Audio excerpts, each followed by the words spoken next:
আওয়ামী লীগ সরকারের বিরোধিতাকারীদের দমনে ব্যবহার করা হতো ডিজিটাল নিরাপত্তা আইন। শেখ হাসিনা বা তার দলের বিরুদ্ধে ফেসবুকে কেউ স্ট্যাটাস দিলেও তাকে ওই আইনে গ্রেফতার করে দেওয়া হতো জেলে। আর সাংবাদিক ও বিরোধী রাজনীতিকদের ধরতে চাইলেই দেওয়া হতো এই আইনে মামলা। পরে ব্যাপক সমালোচনার মুখে সেই আইনটির নাম বদলে রাখা হয় সাইবার নিরাপত্তা আইন।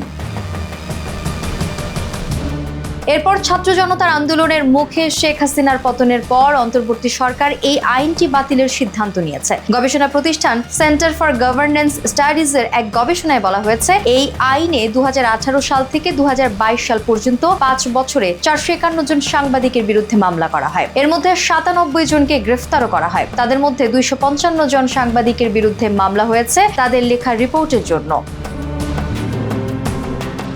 আবার গত 30 সেপ্টেম্বর আইন মন্ত্রণালয়ের এক সংবাদ বিজ্ঞপ্তিতে জানানো হয়েছিল, ডিজিটাল নিরাপত্তা আইন 2018 এবং সাইবার নিরাপত্তা আইন 2023-এর অধীনে গত আগস্ট পর্যন্ত দেশের 8টি সাইবার ট্রাইব্যুনালে মোট 5818টি মামলা চলছে, যার মধ্যে স্পিচ অফেন্স সম্পর্কিত মোট 1340টি মামলা চলমান, যার মধ্যে 461টি মামলা তদন্তাধীন।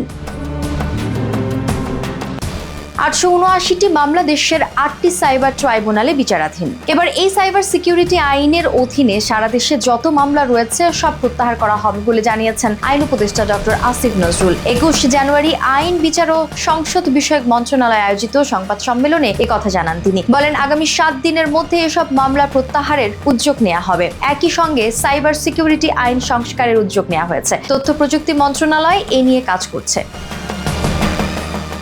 বিতর্কিত সাইবার নিরাপত্তা আইন বাতিলের বিষয়ে ইতোমধ্যে আগে গত বছর সিদ্ধান্ত নিয়েছে অন্তর্বর্তী সরকারের উপদেষ্টা পরিষদ। তবে এই আইন বাতিল হওয়ার সঙ্গে সঙ্গে সাইবার সুরক্ষা আইনের কথাও বলা হয়। সে সময় আইন উপদেষ্টা অধ্যাপক আসিফ নজরুল বলেন, সাইবার সুরক্ষা আইনে কম্পিউটার ও হ্যাকিং সম্পর্কিত অপরাধের বর্ণনা থাকবে, নইলে তথ্য প্রযুক্তির নিরাপত্তা মারাত্মকভাবে বিঘ্নিত হবে। এর সঙ্গে মানুষের কথা বলার অধিকারের কোনো সম্পর্ক থাকবে না।